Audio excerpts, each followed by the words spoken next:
Last week I submitted my PhD thesis, as you may have seen on my most recent video.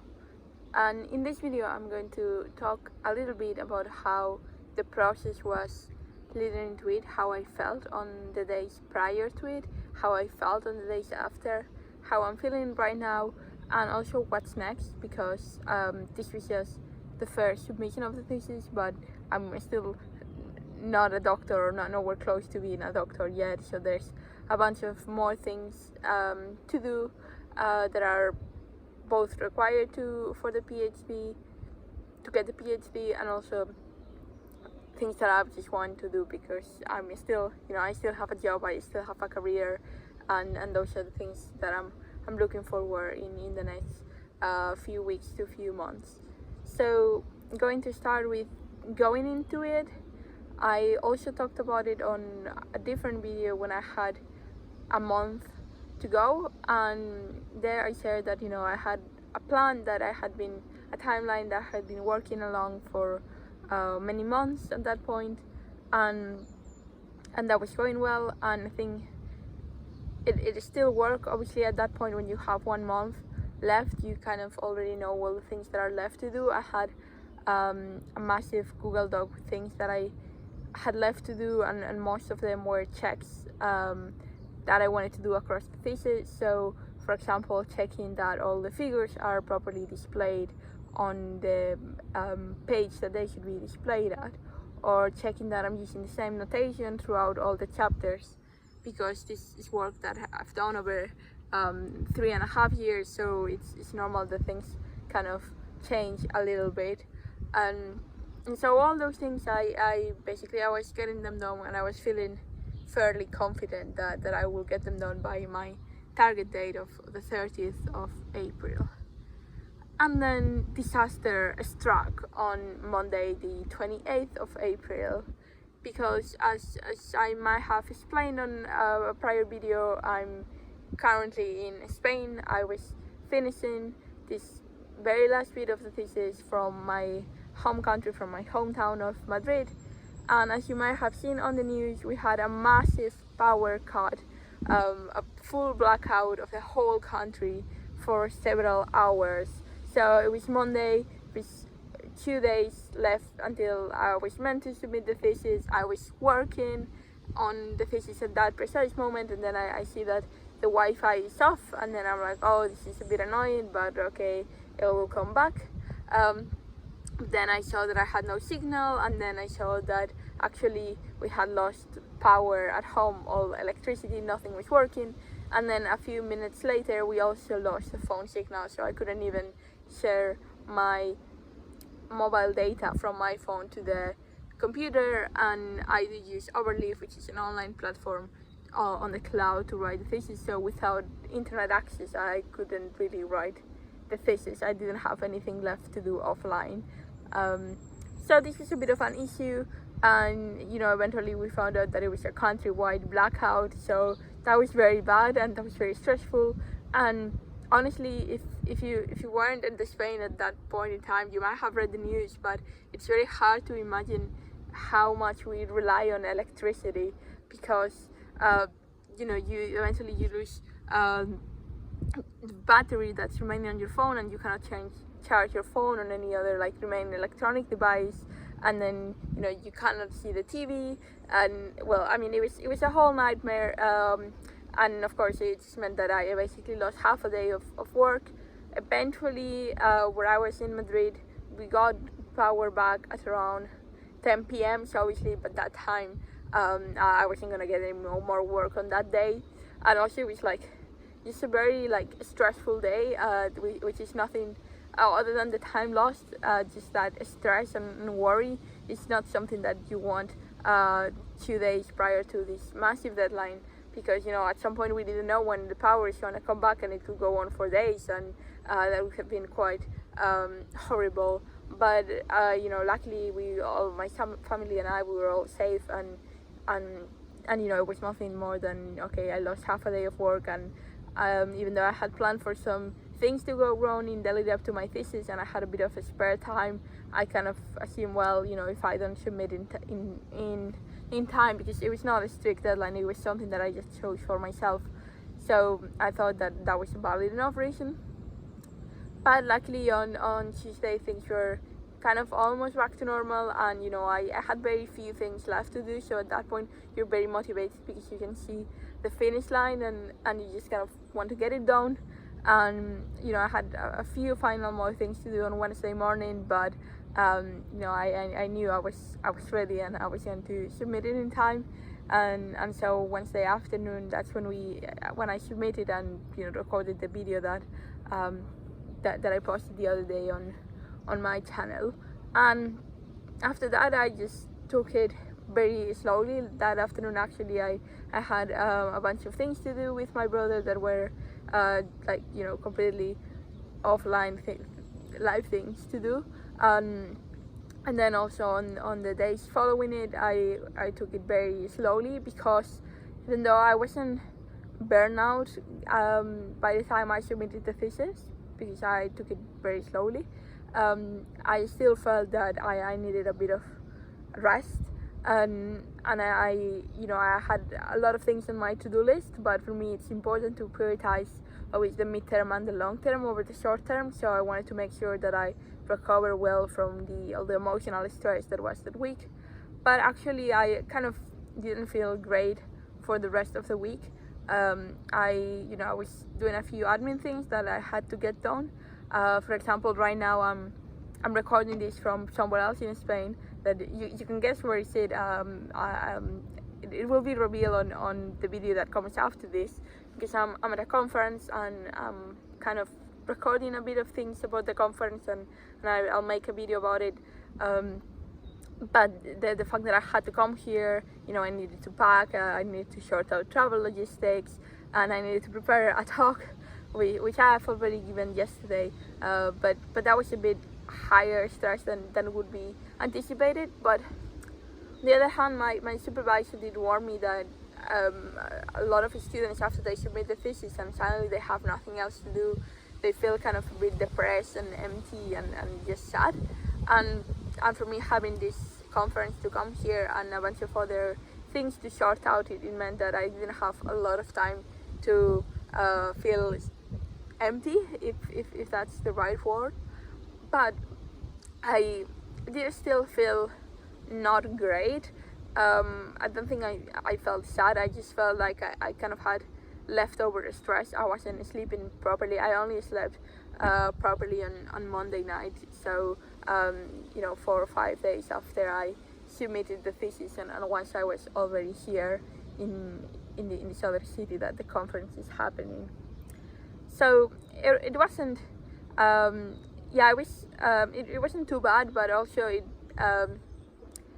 I don't know, it's a bit hard to know what to expect.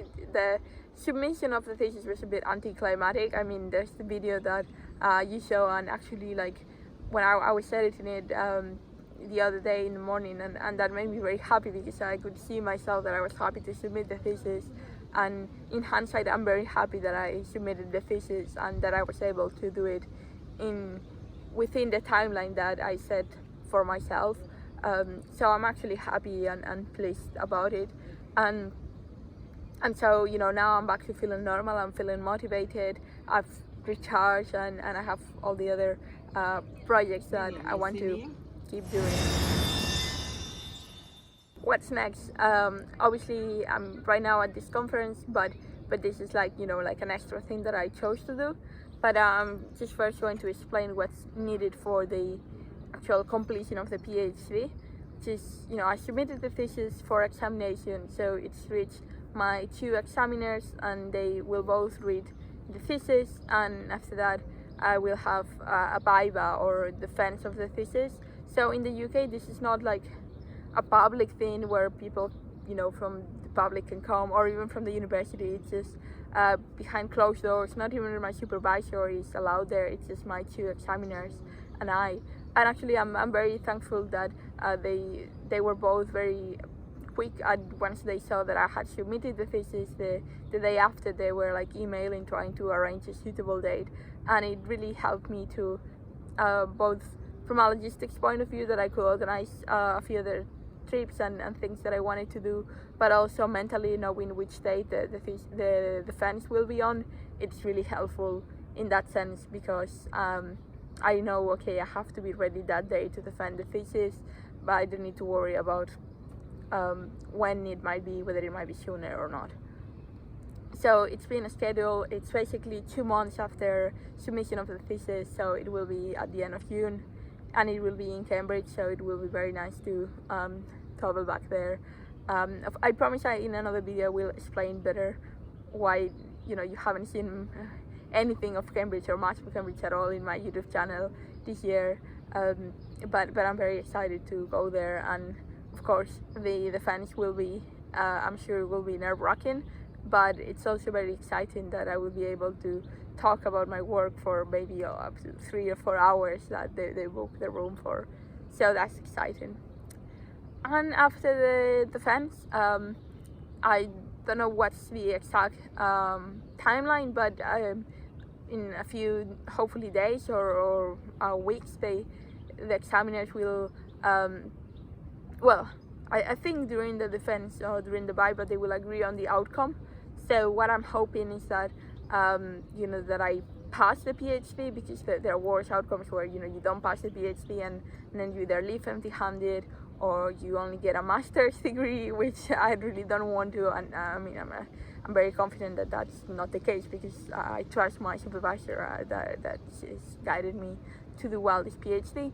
But then the most likely outcome would be that I'll have to do some corrections to the thesis, corrections or revisions, and depending on how much they think there is to do, they would do either major corrections or minor corrections. And the only difference is that I get 6 months to work on the major corrections and 3 months to work on minor corrections.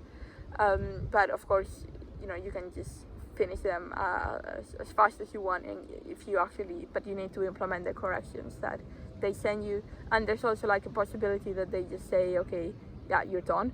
But that's very strange, and actually I'd rather have the corrections, so I have something to do during the summer. And I'm sure there's plenty of things that can be improved from my thesis.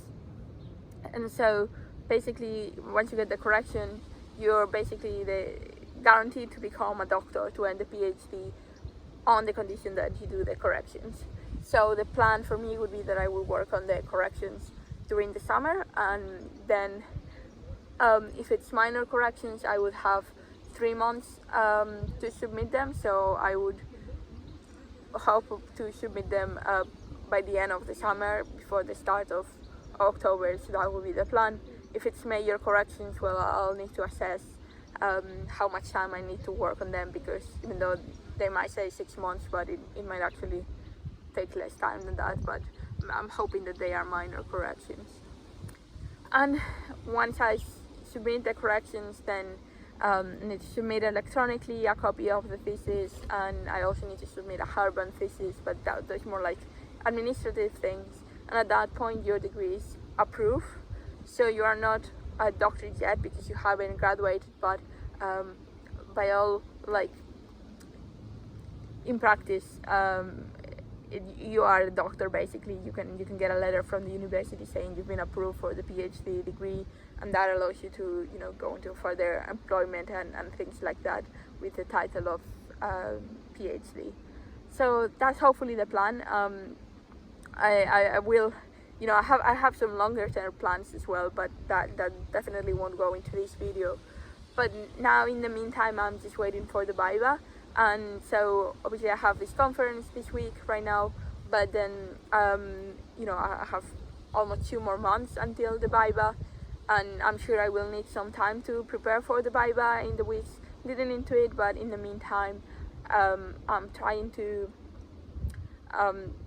work on a few other things that maybe I haven't had the time to do during the PhD. So I'm hoping that I will be able to turn some of the chapter of my thesis into manuscripts for publication in journals, because at the end of the day, the thesis, very few people read it, and it's just easier to disseminate the research if it's published on a journal. So that's one thing that definitely want to do. I also want to prepare really good abstracts for submission to another big conference. The conference will be in December, but the deadline is in June, the week before my defense. So I'm hoping to get started with that because it's epidemic STEM conference, international conference. I went to the edition in 2023 and it was insane, just the amount of talent and interesting stuff that was happening there.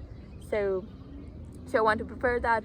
And then the other big thing is that I will be going to another conference, well actually to two conferences in the US. This will be end of May, beginning of June, and there's 2 weeks apart between the two of them, and I most likely will be staying in the US between the two conferences, and I'm hoping to visit some research groups, but I do need to sort out the admin around that because of course I've traveling I've solo traveled around Europe, but in the US it's gonna be a bit different to what I'm used to, but I'm really looking forward to that trip, and of course I need to prepare the material that I will present in those conferences.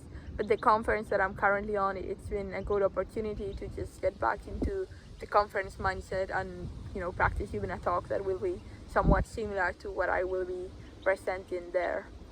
But this is basically it. As you maybe tell, like, I'm not really burnout. I did feel, as I mentioned, I'm not great last week, but I'm still excited about doing these things, especially the things that I haven't been able to do much in the months that I was writing my thesis. And I hope that, I don't know what you can get out of this video, but let me know if you like this kind of bloggy or chatty videos that are not like maybe directly applicable advice to others. And also, I got out here to be in nature just because I was a bit tired of being in the hotel. But if you like me to, show around a bit of the places that I go to, you will definitely get to see that on my next video on this conference here, because I basically just talked while I was walking to the conference venue all the time, so you will see that there. So until then,